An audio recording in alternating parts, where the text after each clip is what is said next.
किसी अपने की मृत्यु होने पर शोक करना सही या गलत? मित्रों, मृत्यु एक अटल सत्य है और हर किसी ने अपने जीवन में किसी बहुत ही प्रिय को खोया है।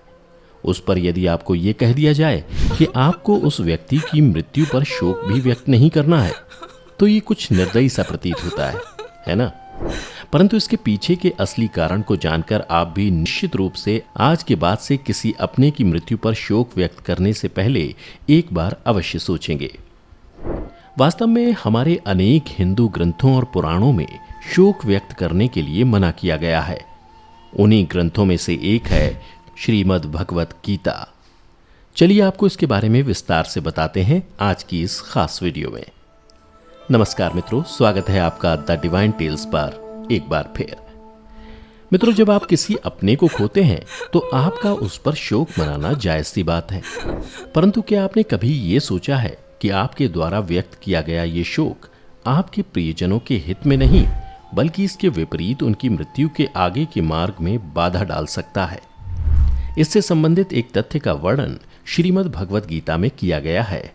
श्रीमद् भगवत गीता में वर्णानुसार जो सचमुच ज्ञानी होते हैं वो ना तो उनका शोक करते हैं जो मर गए हैं और ना ही उनका शोक करते हैं जो अभी नहीं मरे हैं, क्योंकि वो जानते हैं जो मर गया है वो फिर जन्म लेगा और जो अभी जीवित है वो एक दिन अवश्य मरेगा।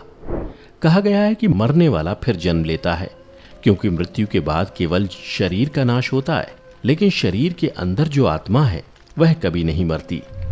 श्री कृष्ण कहते हैं, हे पार्थ, इस संसार में केवल दो ही वस्तु हैं, एक शरीर और दूसरा उसमें रहने वाला शरीरी।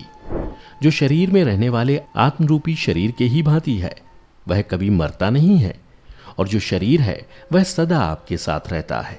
जिस प्रकार आत्मा एक शरीर को छोड़ती है और दूसरा शरीर धारण कर लेती है, इसे कुछ इस तरह समझा जा सकता है जैसे मनुष्य पुराने कपड़े त्याग कर नए कपड़े धारण कर लेता है, उसी प्रकार आत्मा भी एक शरीर को छोड़कर दूसरे शरीर में प्रवेश कर लेती है। यह कहना गलत नहीं होगा कि जो इस शरीर के असली महत्व को समझ लेता है वो ज्ञानी ऐसे शरीर की मृत्यु का शोक नहीं करता। आगे श्री कृष्ण कहते हैं, हे पार्थ, तुम बस ये जान लो कि मृत्यु एक दरवाजा है जिसके अंदर जाते हुए आत्मा पुराना शरीर छोड़ देती है। वास्तव में मृत्यु और जन्म दो ऐसे दरवाजे हैं जो बिल्कुल एक दूसरे के आमने सामने हैं, और जब प्राणी मृत्यु के दरवाजे पर पहुंचता है तब उस शरीर की मृत्यु हो जाती है। फिर आत्मा का प्रकाश उस शरीर को छोड़कर आगे चला जाता है और उसके बाद वो प्रकाश जन्म के नए दरवाजे पर प्रवेश करता है। यहां जीवात्मा को फिर से एक नया शरीर प्राप्त होता है और वहां से उसके नए जन्म की नई यात्रा शुरू हो जाती है। आगे श्री कृष्ण कहते हैं, हे पार्थ, आत्मा नित्य है, इसलिए वो नहीं मरती, परंतु शरीर नाशवान है, इसलिए एक आत्मा के कई शरीर बदलते हैं, इसलिए वो हर नए जन्म में नए नए शरीर धारण करता रहता है। हर जन्म में आत्मा नए नए शरीर तो बदलती ही है, बल्कि साथ ही हर एक जन्म में जो शरीर मिलता है वो एक शरीर भी उसी एक जन्म में अनेकों बार बदलता रहता है।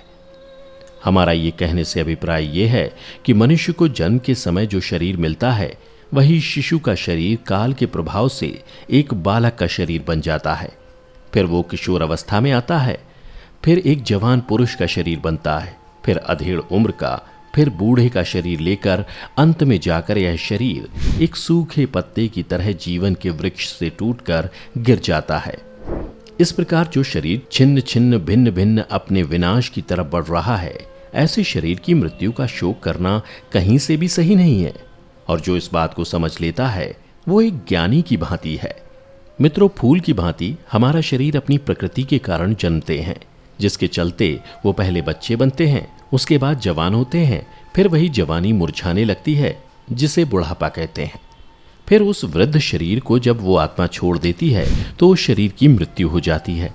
पुराना शरीर छोड़ने के पश्चात वो आत्मा नए शरीर में वास करती है, फिर किसी शिशु के शरीर में चेतना का रूप लेकर वापस आ जाती है। फिर वही चक्र शुरू हो जाता है, फिर वही जन्मना, रेंगना, उठ के खड़े हो जाना, फिर लड़खड़ा के गिर जाना, सब शरीर के ही रूप हैं। इतनी बात समझ लोगे तो ना तुम्हें किसी की मृत्यु का शोक होगा और ना ही तुम्हें मृत्यु का भय होगा। मित्रों, आप सभी के लिए इस बात को समझना बहुत आवश्यक है, जब तक वो व्यक्ति जीवित था तब तक वो आपसे जुड़ा हुआ था, परंतु अब वो एक दूसरी दुनिया में प्रवेश कर चुका है। अब वो हमारी दुनिया का हिस्सा नहीं रहे हैं, चाहे उस व्यक्ति की अकाल मृत्यु हुई हो या काल मृत्यु हुई हो। अकाल मृत्यु से यहाँ अभिप्राय ये है कि या तो उसकी मृत्यु किसी दुर्घटना के चलते हुई हो या किसी बीमारी के चलते हुई हो, या फिर उसकी मृत्यु का कारण उसके जीवन काल की समाप्ति हो। वो अब अपने आगे की यात्रा के लिए प्रस्थान कर चुका है। ये एक सामान्य क्रिया है जो आमतौर पर किसी जनमानस की मृत्यु के बाद की क्रिया होती है। यदि हम उनको बार बार याद करते हैं और अपनी भावनाओं को उनकी ओर जागृत करते हैं तो निश्चित रूप से उनको तकलीफ होगी। इसलिए यदि आप उन्हें इस पीड़ा से बचाना चाहते हैं तो आप जितना हो सके उनसे संपर्क स्थापित करने की कोशिश ना करें। हो सके तो उनकी फोटो, उनके कपड़े और उनकी यादों से जुड़ी कोई भी चीज़ आपके पास हो तो उसे हटा दें, घर पर ना रखें। मित्रों, अब आपके मन में ये प्रश्न आ रहा होगा कि किसी अपने को पूरी तरह से भूलना किस तरह से संभव है। तो मित्रों, आपको बता दें, ऐसी स्थिति उत्पन्न होने पर आपको क्या करना चाहिए। ऐसी स्थिति में उस मृत परिजन की पसंद की जो कोई भी चीज़ रही हो उसे ज़रूरतमंदों में बांट देना चाहिए या खिला देना चाहिए, या फिर यदि उनको किसी प्रकार के कपड़े पसंद हैं तो उन्हें ज़रूरतमंदों को बांट देना चाहिए।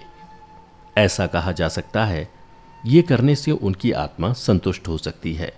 अपनी तरफ से बस यही एक फ़र्ज़ है जो आप पूरा कर सकते हैं। मित्रों, आप उस दुनिया को अभी नहीं जान सकते और आपके द्वारा ये उम्मीद किया जाना कि वो आपका मृत परिजन आपकी प्रतीक्षा कर रहा है, इस बात में बिल्कुल भी सत्यता नहीं है। वो अपनी एक अलग दुनिया में है, उसकी अलग तकलीफें हैं जो वो झेल रहा है। इसलिए कभी कभी वो सपनों में आकर हमें कुछ संदेश देते हैं। यदि उनकी तरफ से आपको कोई भी ऐसे संकेत आते हैं तो आप बस कोशिश करिए कि आप उनको किसी तरह की प्रतिक्रिया या उत्तर ना दें। परंतु यदि आपके सपने में उनकी तरफ से किसी तरह का कोई संदेश आता है और वो आपसे कोई मांग करते हैं तो कोशिश करें कि आप उनकी उस अधूरी इच्छा को पूरा करें। जैसे कि यदि उनको कुछ खाने की इच्छा है तो उसे गरीबों के बीच बांट दें, परंतु उनसे संबंधित यादों को पूरी तरह से हटा दें, क्योंकि ऐसा करने पर वो आपकी ओर आकर्षित होती रहेंगी और आगे की प्रगति नहीं कर पाएगी। सोचिए ये कितना गंभीर हो सकता है। ऐसा करने से पूरी की पूरी चैन खराब हो जाती है। एक जो आत्मा है जहां से विदा होना चाहती है और वो वहां से विदा नहीं हो पा रही है, आपने उसे रोक लिया है और आपकी यादों ने उसे यहां बांध लिया है। बताया गया है जब उस आत्मा का जो जन्म होना था और उसके बाद का जो क्रम था वो पूरी तरह से बिगड़ गया है। जैसे कि जहां उसका जन्म होना था वो माता पिता तैयार हैं, जो उसके बचपन के दोस्त बनने थे वो तैयार हैं, जिस स्कूल में उसे पढ़ना था वो तैयार है, जहां आगे जाकर उसकी शादी होनी थी वो तैयार है, सभी कुछ तैयार है। लेकिन इसके जन्म में देरी हो गई है। हमारी यादों ने उसकी आत्मा को अटका रखा है, जिस कारण ये पूरा का पूरा क्रम खराब हो जाता है और प्रकृति को इसके निवारण के लिए कुछ अलग विकल्प निकालने पड़ते हैं। इसके बाद भी ये चीज़ें इतनी सुविधाजनक नहीं रह पाती और उस आत्मा को बहुत तकलीफ झेलनी पड़ती है। तो मित्रों, हमारा ये सब कहने का उद्देश्य ये है कि यदि आप भी अपने घर परिवार में किसी मृत के शोक में डूबे हैं तो ऐसा बिल्कुल भी ना करें। उनकी यादों को घर से उसी वक्त हटा दें और अंतिम संस्कार करने के पश्चात उनकी यादों को अपने दिल से बिल्कुल हटा दें। भले ही आपको उनसे हाथ जोड़कर माफ़ी मांगनी पड़े कि जब तक आप इस दुनिया में थे तब तक आपका और हमारा संबंध था, आपके प्रति प्यार था। आपका बहुत बहुत शुक्रिया। अब आप अपने आगे की यात्रा पर निश्चिंत रूप से जा सकते हैं। और साथ ही आपको ये भी बता दें, अगर वो प्रेत योनि में है तो वो आपकी ओर आकर्षित हो सकते हैं, जिसके कारण आपका नुकसान हो सकता है, क्योंकि अब वो आपसे सीधे तौर पर जुड़े नहीं हैं।